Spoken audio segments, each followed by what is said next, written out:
Good evening and welcome to Scotland at 7 on Wednesday, the 1st of November.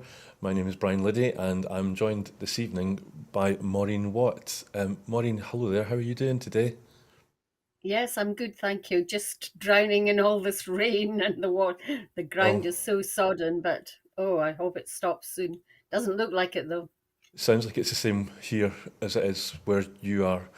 But Maureen, so you were a former Minister for Mental Health in the Scottish Government and you were MSP for Aberdeen South and North Kincardine from 2011 to 2021, and then you retired. And you are a frequent contributor here at Broadcasting Scotland. So again, thank you for your time and your efforts. You're welcome. I'm looking forward to tonight's program. Okay, thank you. So as usual, we have a Ukraine update, day 616. A senior UN official says Russian strikes are inflicting unimaginable suffering on the people of Ukraine and that more than 18 million Ukrainians, that's 40% of them, need humanitarian assistance. Ramesh Rajasingham, Director of Coordination in the United Nations Humanitarian Office, told the UN Security Council yesterday that thousands of civilians have been killed in strikes on homes, schools, fields, and markets since Russia's invasion in February 2022. President Volodymyr Zelensky warned yesterday against expecting too much success too quickly in Ukraine's campaign to reclaim occupied lands. Ukraine's military said Russian forces were gearing up for fresh attacks in different sections of the front. There's been little movement along the 1,000-kilometre front line in recent months. US Defence Secretary Lloyd Austin said that Russia would be successful in Ukraine unless the US's support for Kyiv continued. Austin said he can guarantee that without our support, Putin will be successful.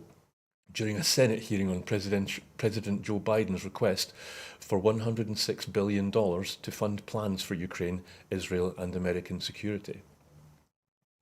Russia has reportedly imposed additional currency controls in an attempt to prop up the failing ruble, restricting Western companies that sell their Russian assets from taking the proceeds in dollars and euros.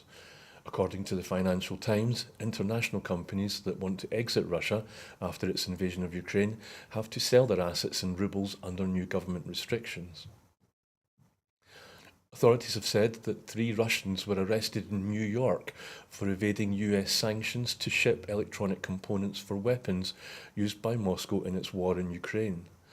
The trio are accused of evading sanctions to dispatch over 300 shipments of restricted items valued at approximately $10 million to the Russian battlefield over the course of a year. The 3 defendants are yet to enter a plea. NATO's Secretary General, Jens Stoltenberg, said he was certain that Sweden would join the defence alliance, but declined to predict an exact time for when this would happen, Reuters reported.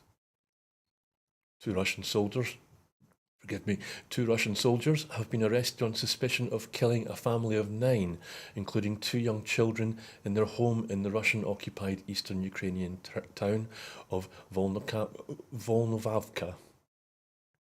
Russian state news agencies have reported that Russia's Federal Security Service, the FSB, has detained an accomplice in the attempted killing of former Ukrainian politicians and pro-Russian politician and businessman Oleg Saryov. The UN Human Rights Office has found reasonable grounds to conclude a missile strike that killed 59 people in a cafe in the Ukrainian village of Horza, where was launched by Russia's armed forces. And lastly, police in France have detained the Russian tycoon Alexei Kumichev and raided 2 of his properties in connection with alleged tax evasion, money laundering, and sanctions violations. So, Maureen, was there anything there in tonight's update that caught your eye? Well, firstly, I'm really uh, grateful that we have this updates every day from Broadcasting Scotland because Ukraine has very much gone off the agenda from the mainstream media because of what's happening in the Middle East. So that is important. Yes, I mean the 2 things, I suppose. The fact that so many Ukrainians are affected by this war. I don't suppose we should be surprised by that. but secondly, how uh, wealthy Russians have their tentacles in lots of Western countries, and are still intent on money laundering and moving their vast amount of wealth around the world. I suspect the fact that the Russian government has put in new laws about taking assets in rubles, if it's going to be sold off, may deter some from selling them off, or making more losses on it than they might have thought. So that, I think, will have an effect on some companies. Thank you, Maureen. And as you say, one Russian oligarch has been put into the House of Lords by Boris Johnson, the owner of a newspaper, a billionaire, I believe, as well. So I'll move on to our next item, which is in the latest news on the Israel-Gaza conflict. The Rafah border crossing between Gaza and Egypt has opened for the first time in more than 3 weeks of brutal conflict to allow the evacuation of foreign passport holders and dozens of the many injured Palestinians requiring hospital treatment. Live pictures from television crews at the border on the Gaza side showed scores of people and cars moving through the gates towards the Egyptian side through the damaged terminal area, some carrying their belongings. The opening of the crossing was negotiated between Egypt, Israel, and Hamas in coordination with the US after the intervention of Qatar, which mediated in the talks. There is no indication for how long the Rafah crossing will remain open. The border authority in Gaza added that Egypt had today agreed to let in 81 of the most badly wounded seeking evacuation. At least 8,525 Palestinians, including 3,542 children, have been killed in bombardments in Gaza, according to health ministry figures issued before the strikes on Jabalia. A UNICEF spokesperson said that Gaza has become a graveyard for thousands of children. Only a third of primary healthcare facilities are currently functioning in Gaza. The hospitals remaining open have substantially reduced services, according to the World Health Organization. Saudi Arabia has condemned the Israeli bombing of Gaza's largest refugee camp that killed dozens of people. Israel claimed to have targeted a Hamas tunnel complex under the densely populated Jabalia camp. AFP witnessed at least 47 bodies being recovered from the scene. Hamas's armed wing, Al-Qassam brigades, claimed today that 7 civilian hostages were killed in Israeli strikes on Jabalia refugee camp, including 3 foreign passport holders. Israel's defense minister, Yoav Gallant, has said that Israel is prepared for a long and complex campaign.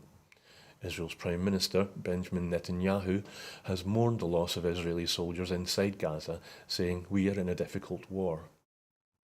The Palestinian Telecommunications Agency has said that internet and phone networks were downed across the Gaza Strip today. It is the second communications blackout in Gaza in less than a week. Israel's military has said it has deployed missile boats in the Red Sea to intercept surface-to-surface missiles and hostile targets in the Eilat region, which were later claimed by Yemeni's Houthis. Iran's supreme leader, Ayatollah Ali Khamenei, called on Muslim states to cease oil and food exports in Israel in order to stop the bombardment of Gaza during a speech today. The US and Israel are considering the possibility of a multinational force that could include American, UK, and French troops in the Gaza Strip, according to a report. US and Israeli officials have also reportedly discussed a second option that would establish so-called peacekeeping force, or a third option that would see Gaza put under temporary UN oversight. Bolivia has cut diplomatic ties with Israel due to its attacks on Gaza. The Bolivian government accused Israel of war crimes and human rights abuses. Maureen, that was quite a lengthy update. I'll just ask you the same question as I did for the Ukraine. Was there anything there that stood out? Well, I think the most important thing that's happened today is that the crossing at Rafah has been opened, and people are allowed out of Gaza, mainly foreign nationals. I get the impression mainly Americans first, possibly. But I think until we here in Scotland hear that the First Minister's in-laws are out, I think we're all still holding our breath on this. I mean, what strikes me apart from that is the huge numbers of children that have been killed in this war. 3,000 out of 8,000 is absolutely appalling, and just must be absolute. Can't contemplate how parents that might be left are feeling about that too. I mean, a whole generation possibly being wiped out here. It's clear that the Israelis are not going to stop at any time soon, and it does mean that those that are trying to negotiate really have a big job on their hands. But I do worry about the whole volatility of the Middle East as a result of that, of this invasion and the atrocities against the Israelis. But yeah, I think one of the other things that has struck me is how the West, or a number of countries in the West, have underestimated totally the support for Palestine and Palestinians among their populations, and we've seen that with massive demonstrations in our cities. And I think that seems to have come as a bit of a shock to both the Tories and Labour, but it shouldn't be that. Shouldn't be the case if they had been keeping their ears to the ground. Thank you, Maureen. I'll move on to our next item. The UK Government COVID inquiry continues today, following revelations yesterday about Dominic Cummings. And I'm going to have to go to my paper copy of the script. If you can excuse me for a second. I'm so sorry, but the auto cue is blank. Just scrolling.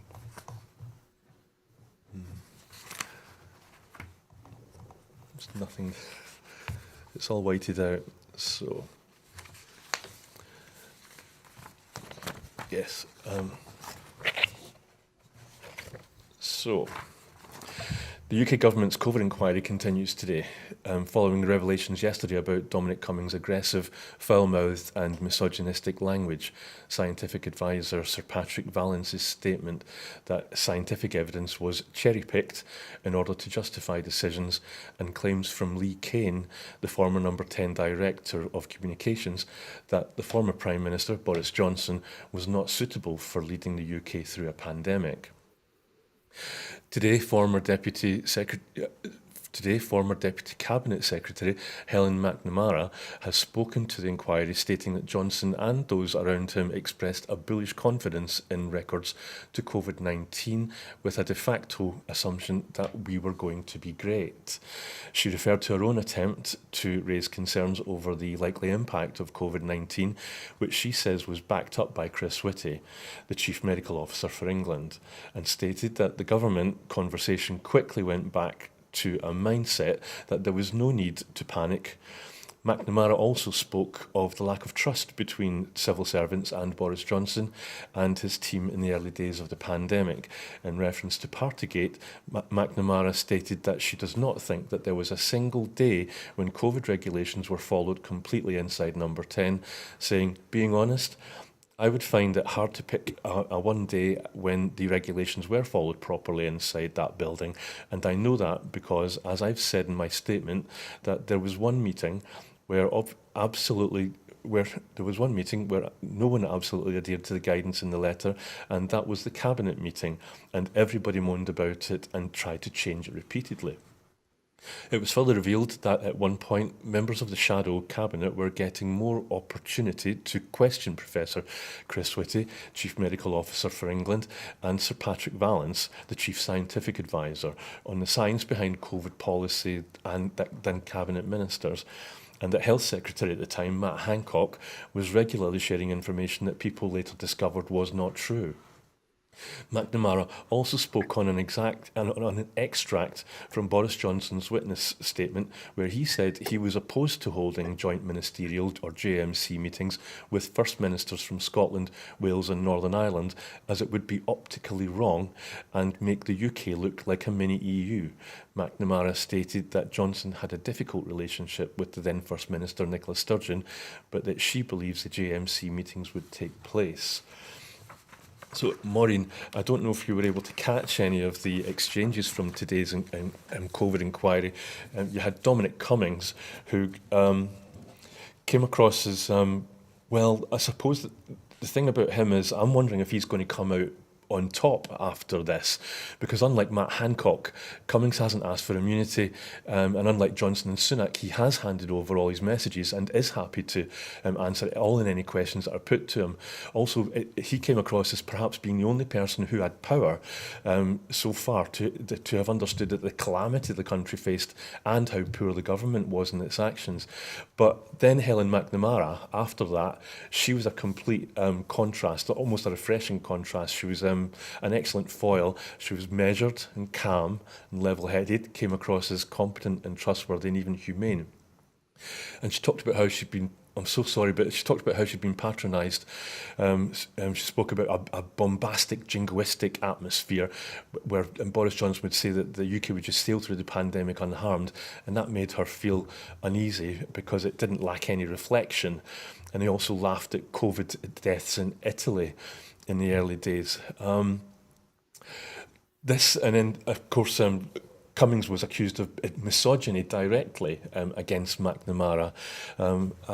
So I really better let you say something, so it's not just a monologue from me. No, I haven't caught much of it today, although I did see a fair bit of Dominic Cummings yesterday and was just totally flabbergasted by what I was hearing, not just his foul language that he used in giving evidence, but also in the many text and WhatsApp messages that he wrote. Um, I think I would demur from saying that he was the only one who knew who was going on. He was maybe one of the few who was taking it seriously.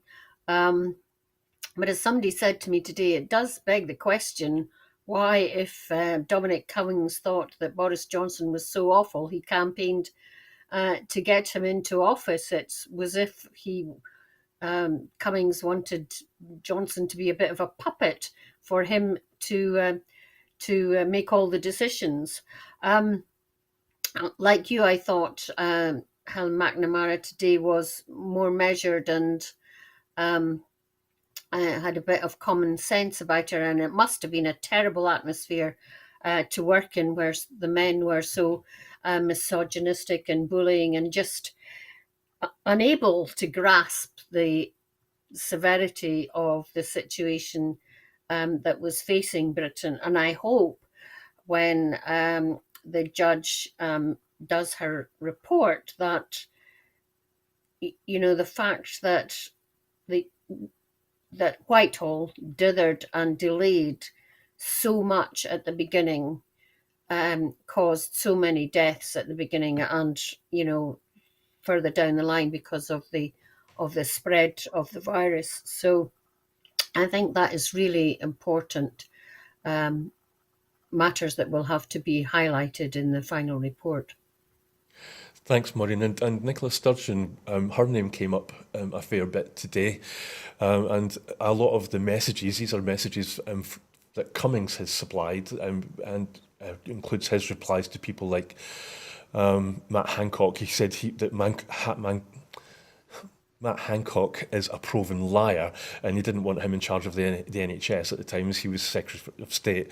And he also said that he put Johnson in power knowing that he was unfit for office, and there was a lot of swear words in those messages as well.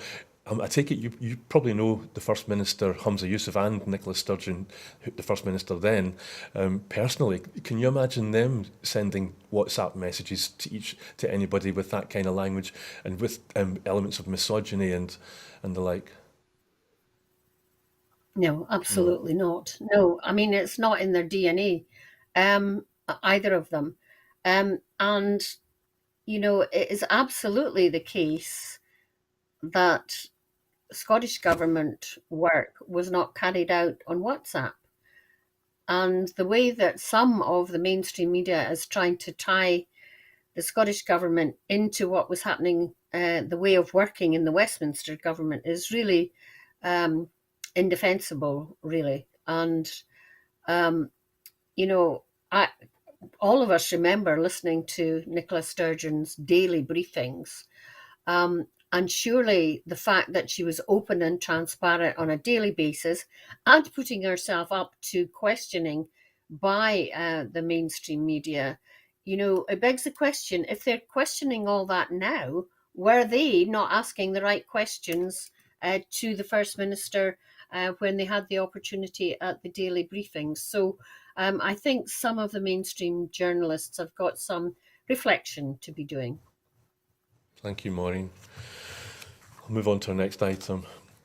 Official statistics for August this year on Scotland's gross domestic product, or GDP, which is used to measure the output of the economy in Scotland, have been announced today by the chief statistician. The statistics show that Scotland's onshore GDP grew by 1% in the month of August, following an unrevised growth of 0.2% in July and a fall of 0.1% in June.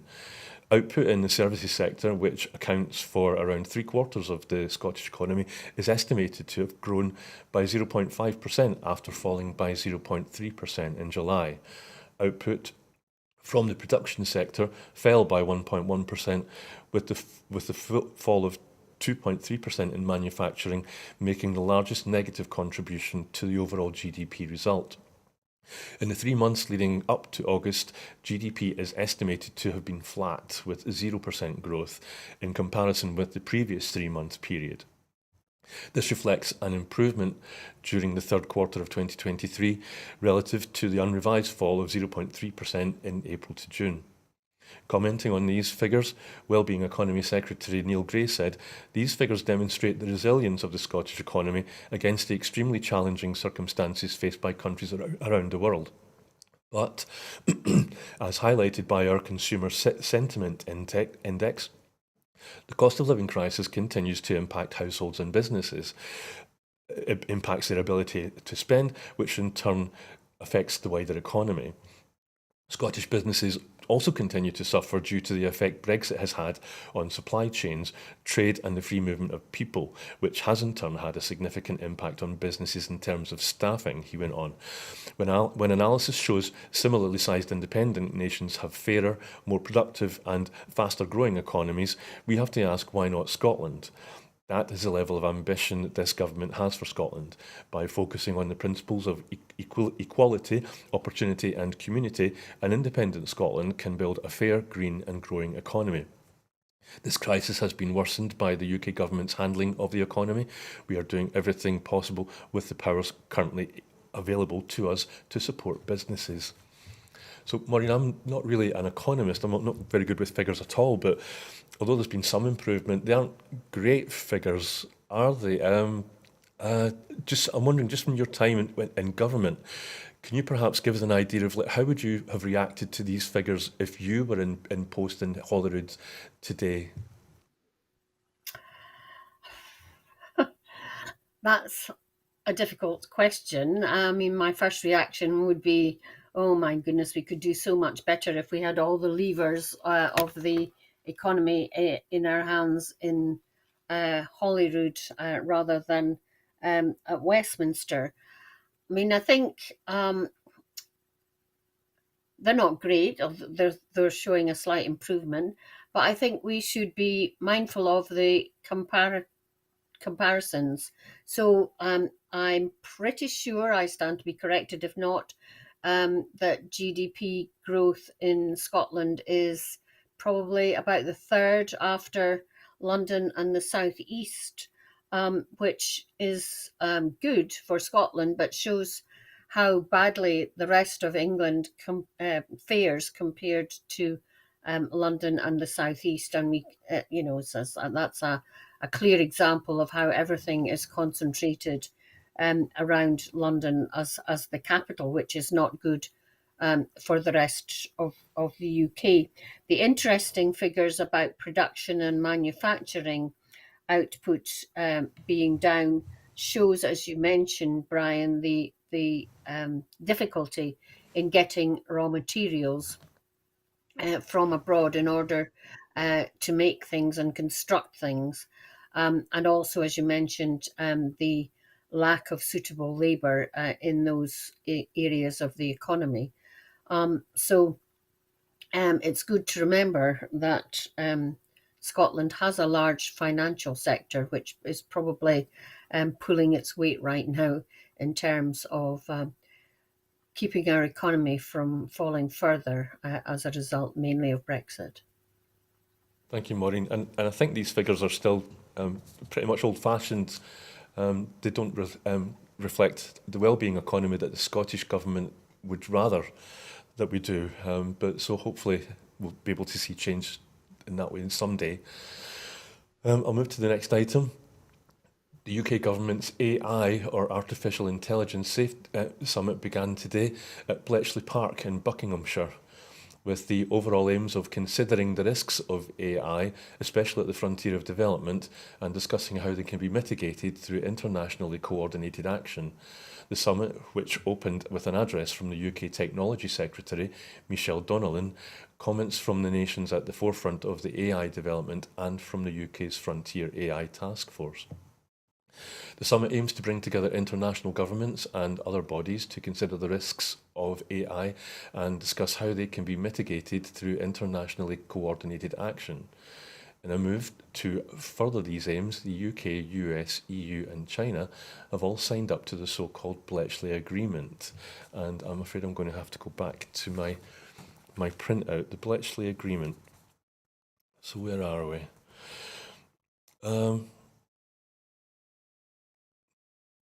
The UK, the US, the EU and China have all signed up to the so-called Bletchley Agreement, agreeing that artificial intelligence poses a potentially catastrophic risk to humanity and setting out a template for future international collaboration, such as at the Safety Summit now planned to take place in 6 months' time in South Korea. While some UK officials had likely hoped other countries would agree to enhance the government's AI task force so it could be used to test the new AI models from around the world before their public release, this proved not to be the case. US Commerce Secretary Gina Raimondo used the summit to announce an American AI Safety Institute within the US National Institute of Science and Technology, which she referred to as a neutral third party to develop best in-class standards, adding that the Institute would develop its own rules for safety, security and testing. The EU is also in the process of passing an AI bill which aims to develop a set of principles for regulation as well as being rules for specific technologies such as live facial recognition. Donnellan suggested that an AI bill would not be included in the King's speech later this week, but denied that the UK was falling behind its international counterparts. Scottish Government Innovation Minister Richard Lochhead MSP expressed disappointment at the Scottish Government being denied a representation at the summit by Prime Minister Rishi Sunak. Commenting, Mr Lochhead said that we are working to make Scotland a world leader in the development and use of artificial intelligence in a way which is trustworthy, ethical and inclusive. He added that while the summit appears to have a narrow focus on the long-term threat to so-called frontier AI could pose to global security and doomsday scenarios, we should not lose sight of the more immediate risks such as misinformation and cybersecurity, nor the potential transformational benefits ethical AI can deliver on global society and the Scottish economy. So, Maureen, this kind of makes me think about the Terminator movies and the March of the Machines. I don't know if you've seen any of those. And I don't know if it didn't say in the report, but Elon Musk was invited to attend the summit, and he said that AI is one of the biggest threats to humanity. Meanwhile, other people talk about how technology can help us to build resilience in the face of global disruption.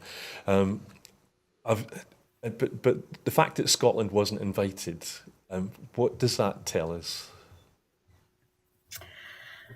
Well, I think the fact, going back to the COVID inquiry, the fact that the DAs, the devolved administrations, as Dominic Cummings called them, weren't consulted in such a lot of things in relation to the COVID pandemic just shows you what they think of the devolved administrations. Um, it's not surprising that we weren't involved. Hopefully we'll get a readout, or at least a meeting with Michelle Donnelly. Richard Lockard will get a meeting with Michelle Donnelly in order to be updated on what happened at the meeting. I think so. I'm not into sci-fi and the Terminator and things like that, but I think um, it AI can be seen as a global threat, but also a global opportunity. And as you were introducing this topic, Brian, I was thinking it would have been so much better if we'd been part of the EU so that we didn't have to have separate legislation in the UK. We could just adopt theirs. And I am horrified that there is not going to be a bill brought before the UK Parliament. Does that mean that there's going to be a general election sooner rather than later? We can only hope. But it is something that an incoming government will have to have on their agenda, very, very high up their agenda. So yeah, we hear about the good things that can happen, but obviously, in the wrong hands, AI can be extremely dangerous, and it'll be interesting to see what exactly Elon Musk has contributed or is contributing to the debate at Bletchley Park. And Maureen, I don't know if people realise just how much AI is already out there. I've spotted facial recognition technology when I go into my local supermarket. If I look up as I walk through the front door, there's a screen or a monitor, and I can see myself on a camera with a wee green box around my face, and I think that's them probably making sure that I'm not a known shoplifter. But do you think people realise just how prevalent it already is? No, well, if I see that, I probably just think that it's security cameras and not AI. But the opportunities in AI, for example, in health, are huge. I mean, if AI is used to detect cancers, then it can be much better than current methods of doing so. So, as I say, there are lots of opportunities, and clearly, in a wider perspective, it's important that we train our young people and those who are interested in this field up to be the very best. And I hope our universities and colleges are up to that. I'm sure it will be something that will be discussed among principals and departmental heads in our universities and colleges. Thank you, Maureen. I'll move on to the next item, which is that a year after the fall of Kabul and the withdrawal of international allies from Afghanistan, more than 2,000 Afghan refugees who put their lives on the line working for or alongside the British government are still awaiting resettlement in the UK under the Home Office's Afghan Citizens Resettlement Scheme, or the ACRS. Or the Afghan Relocations and Assistance Policy, that's the ARAP scheme run by the Ministry of Defence. Time is running out for the refugees who have been stuck in Pakistan for months, as earlier this month Pakistan announced plans to deport illegal immigrants after the 1st of November, a move that the UN has said will put more than 1.4 million Afghans living in the country at grave risk. Without the legal right to work or to access education and healthcare, and now with the threat of deportation, many have now expressed regret about having worked for the British government, which they said would expose them to further risk should they be returned to Afghanistan.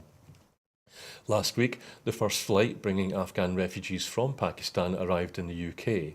Meanwhile, the British government is being sued by two Afghan families awaiting transfer in Pakistan. This month, documents released in court showed many faced prolonged waits after Rishi Sunak halted relocations to the UK in November 2022, saying saying in all but extreme cases they could not be accommodated in UK hotels. Speaking on the issue, a government spokesperson said that the UK has made an ambitious and generous commitment to help at-risk people in Afghanistan, and so far we have brought around 24,600 people to safety, including thousands of people eligible for our Afghan schemes.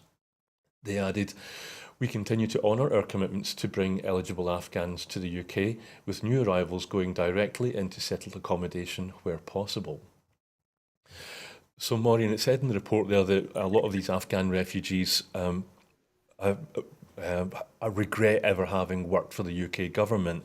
Many of them have said that they've been forced to leave Pakistan because they have nothing. But the UK government is firm here. I'm thinking of the Gurkhas. Do you think those Afghans who do make it, those few Afghans who do make it to the UK, will be allowed to work when they get here and contribute to society and make a living for themselves? Or will Suella Braverman simply try to send them to Rwanda or back to Afghanistan where they will be in danger?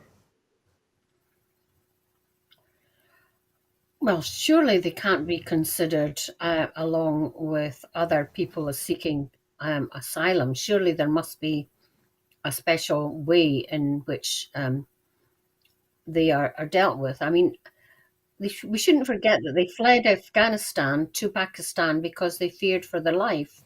And really, the UK government should have got them out directly from Afghanistan in the first place. But we know, um, as Afghanistan was being evacuated by military personnel from the UK and the US, that they were just really abandoned. And you can quite understand there's no way that they could go back to Afghanistan under the Taliban.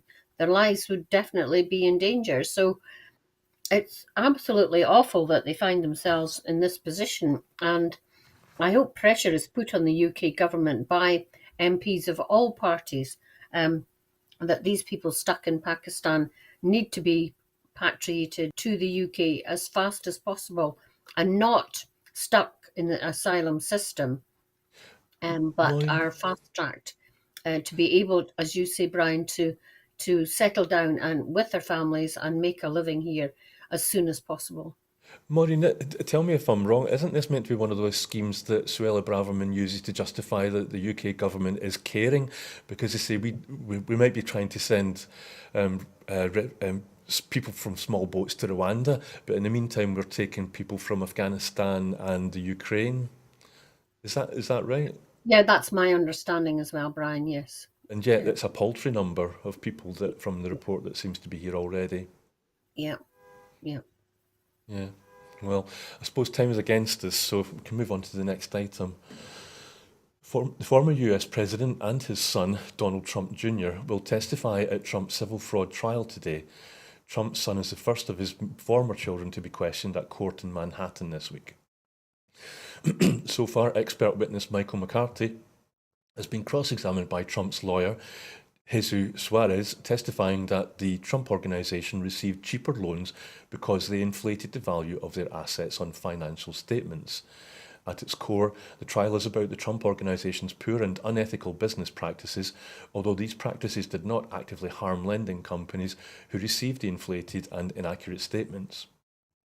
The companies unknowingly took on risk when doing business with the Trump Organization, and the company itself saved money because of its illegal business practices. Trump Jr. has never appeared in court before his expected appearance later today. His brother, Eric Trump, has been seen in court, sitting behind his father, and is expected to testify tomorrow.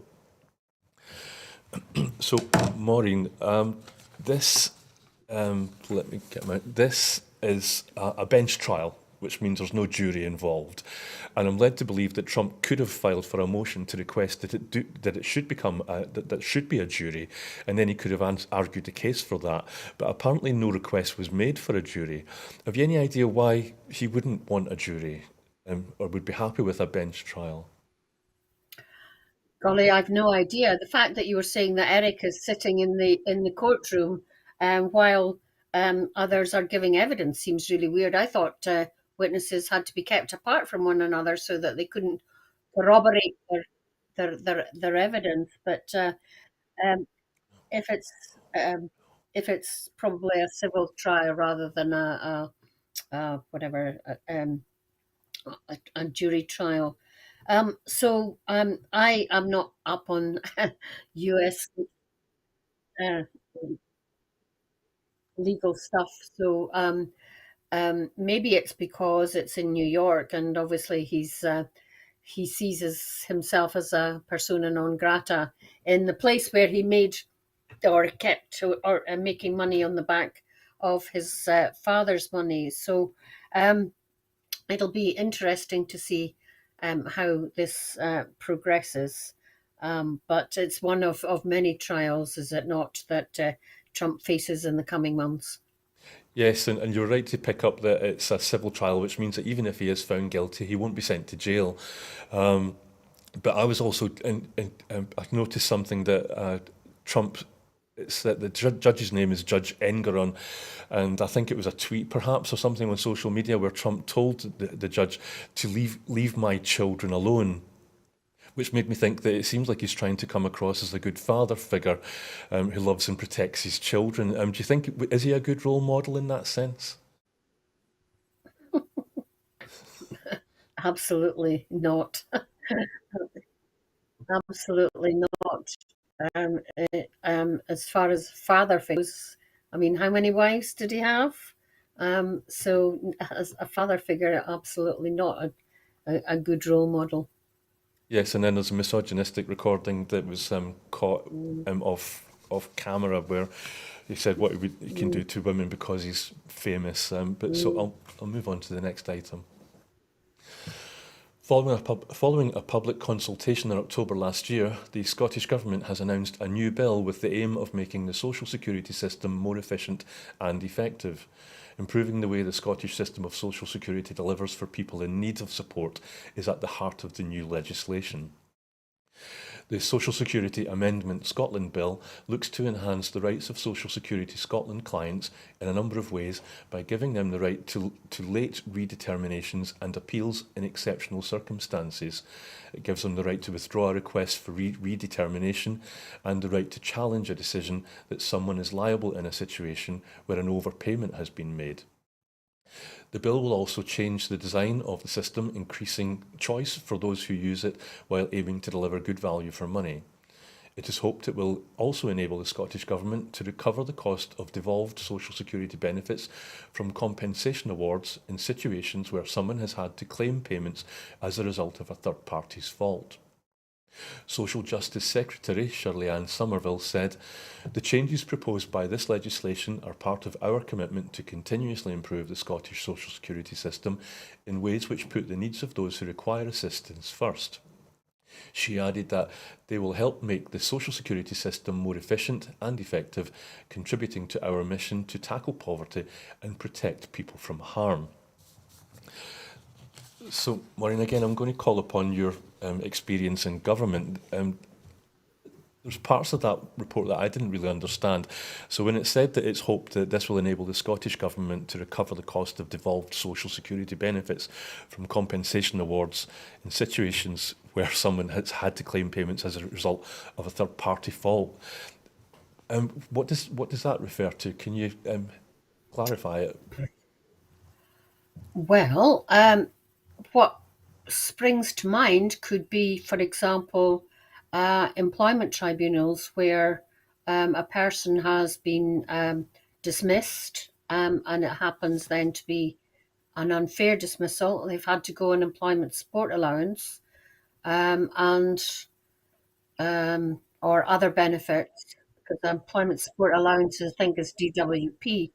Um, but it could be as a result of injury, for example. So I'm not really up to speed on what exactly it could be, but I think anything where we manage to recoup monies from either the Westminster government or third parties is really important, because finances are so tight. So um, it's not unusual for this to happen, because um, uh, amendments, when the social security benefits are devolved obviously there had to be a social security bill, and we're just seeing the pitfalls that are there and trying to tidy them up. So this will probably, hopefully, be a fairly uncontentious piece of legislation. Time's against us, but another word that I didn't really recognise, I don't think I've heard it before, was redetermination. Is that something that you know? Yeah. No, I should have brought my thesaurus. I'll move on to the next yeah, it's item. perhaps Okay. if you Okay. can, it's probably another word for an appeal, maybe, Brian. I don't know. Okay. Thank you. The next item is the NHS dental teams in Scotland will now receive increased fees under a new payment structure beginning on the 1st of November, which aims to help them provide a comprehensive range of NHS care and treatment. Examinations will continue to be free for all patients, with pregnant and new mothers, those claiming certain benefits, and the under 26s remaining exempt from treatment charges. A new awareness campaign called Brush Up has also been announced this month in order to clarify NHS dental patient rights and what treatments are included under the NHS under these new reforms. Community engagement will include posters in pharmacies, GP surgeries, libraries, and dental practices, all directing the public to further inform themselves via scanning a QR code or an updated information on NHS Inform. It is hoped that the new fee structure will streamline payments and cut bureaucracy for dentists, as well as giving them greater authority over the treatments offered. In line with guidance from the National Institute for Health and Care Excellence, that's NICE, dentists will now also be able to advise patients on how often they need checkups based on their oral health, rather than everybody being seen every 6 months. The government recommends that anyone struggling to pay for their dental care should visit NHS Inform to check if they are exempt from NHS dental charges and view the support available. Commenting on the change, Public Health Minister Jenny Minto said, "Our aim with this payment reform is to incentivise dentists to remain in the NHS, provide long-term sustainability to the sector, and improve access for patients. Replacing the existing fees with a new improved set will allow dentists to provide a full range of NHS care and treatment, while those unable to pay will continue to get help." So, Maureen, I was thinking that this was headlined as Scottish dental fees are going to be increased. And I was thinking that that might be a worry for many people in the middle of a cost of living crisis, and especially as clocks just changed and we're all about to start putting the heating up.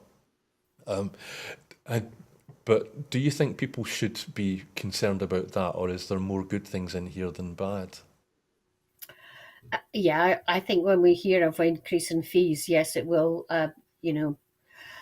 put worry in some people, but they should definitely go and have their examination, because it is free, and it will put your mind at rest if there's anything needing done or not. And it's always better. I mean, dentistry is a fantastic example of where the preventative agenda is really important, and prevention has really been strong in dentistry under the Scottish government. We've had the Child Smile campaign, which has meant that children in Scotland have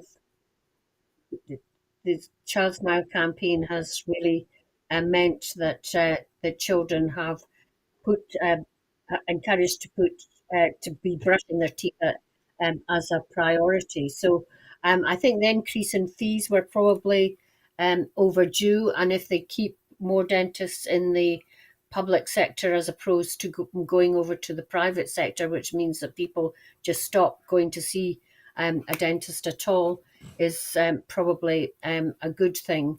Um, but yes, nobody likes to see an increase in fees. But I think in this case, it is probably overdue. And if it means that some things perhaps end up cheaper and other things become more expensive, um, then we'll just have to wait and see. But I really would encourage everybody to go and see the dentist. I also don't think that necessarily the going every 6 months is a necessity. I mean, often you're just getting examined and um, told there's nothing required, and maybe there's a wider gap between appointments. Might be a good thing in many cases. Maureen, so I think I need to apologise. I think I've misconstrued the report, and so it's not that fees to members of the public are going to be going up for dentistry. It's fees that the Scottish Government would pay to dentists is going to be Yeah. increased. So their wages are going up, basically.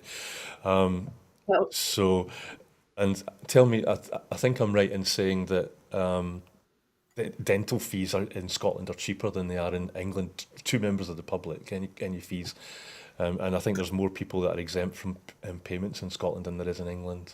Is that right? yeah, yes. So yes.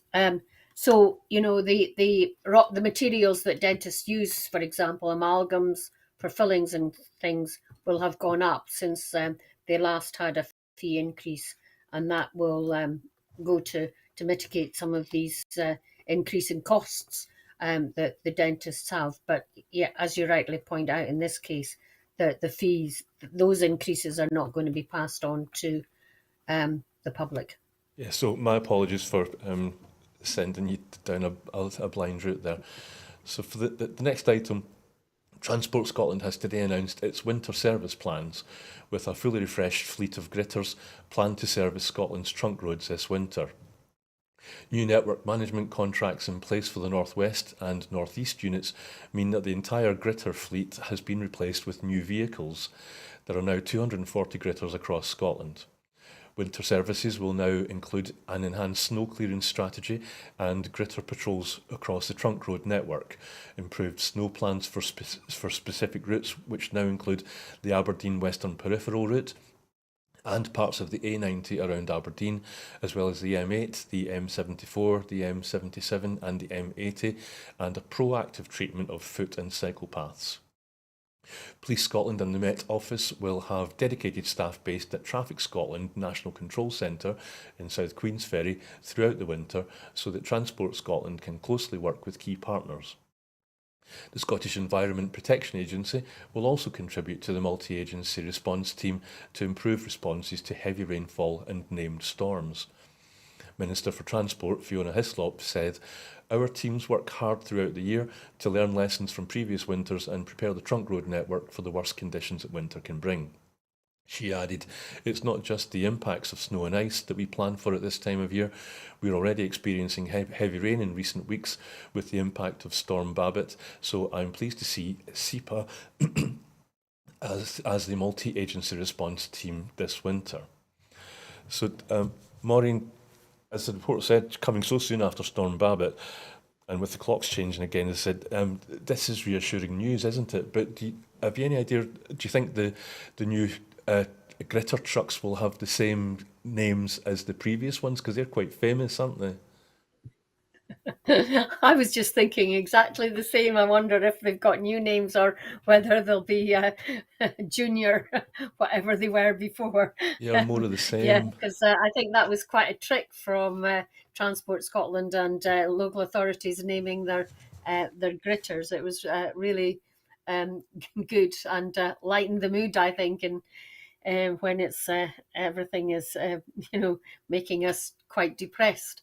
Um, yeah, I hear there's snow on the top of the mountains near us today. So, and it's definitely getting colder. So, and I have seen gritters out already. So, the fact that there has been investment and they've been replaced is very welcome. I hope, though, that they're not overworked this winter with lots of snow and ice. But again, being prepared and prevention is the name of the game. It's good news now that the nights are drawing in. I'm sorry to have used that expression. It's horrible, isn't it? Um, So our last item is tributes have been pouring in from across the world today following the announcement of the death of renowned Bangladeshi scientist and climate activist Professor Salimul Huq. The director of the International Centre for Climate Change and Development visited Scotland during COP26 in 2021 and again for the conference on loss and damage preceding COP27 last year. He was an early advocate for community-based adaptation in the face of climate change and a strong advocate for loss and damage funds for those in developing countries impacted by global warming even. Ahead of COP28 this year, Hook wrote an open letter to the President of the UN Climate Summit advocating for a new loss and damage fund while outlining concrete steps on how to achieve it. He wrote, "Just to cite one example from my country, Bangladesh, every single day over 2,000 climate displaced people arrive by foot, cycle, boat and bus in Dhaka and disappear into the city slums. No one is looking after them, but they are people being forced to move by human-induced climate change and are hence the responsibility of the UNFCCC. Various leaders, government officials and climate activists have come forward to pay tribute to Professor Salameen Hook.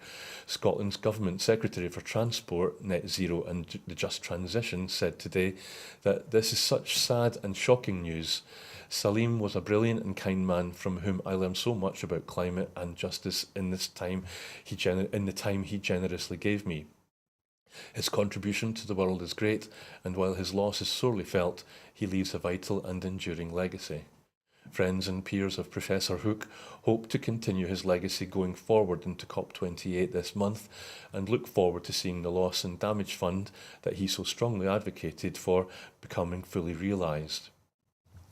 So Maureen, I don't know if you knew the professor, but it certainly seems that the Loss and Damage Fund that he advocated, that's also something that the Scottish Government is a pioneer in, isn't it? Yes, and I do know, I didn't know him personally, but I do know that Nicola Sturgeon met him a number of times, particularly to talk about loss and damage. And you will recall that the Scottish Government announced funds for loss and damage to countries at the sharp end of climate change. I can't remember if it was at the COP in Glasgow or a subsequent one, but I think it was reaffirmed at a subsequent one, so it would have been at the first one. So um, I know that this was done after discussions with Professor Hack, and I'm sure I've seen Nicola say that she was really very upset about his early passing. So I think it was not expected. So I hope that there are others who will pick up his mantle of campaigning for loss and damage and complete campaigning about climate change and its effects. Thank you, Maureen. So that's it for this evening. But before I go, well, thank you, Maureen, for once again giving us your time and your insights, and thank you for your patience with me also. Well, No, you managed really well. Thank you for no, having no, me. but anyway, thank you. So that's it for this evening. But before I go, I just want to remind you that here at Broadcasting Scotland, we depend on the generosity of you, our supporters. So to everyone who has donated and to everyone who has signed up to make a regular monthly payment, we thank you very much. You know that our programmes will always be free to view. However, if you can afford £5 a month, please do consider becoming a Broadcasting Scotland supporter. Our need to reach our £30,000 target to pay our bills is still pressing, and due to the generosity of you, our supporters, we have raised over £20,200. However, we really need to raise the remaining £9,800. It is now really urgent here at Broadcasting Scotland and the Cowcaddens. But that's it for this evening, so good night and thank you for watching.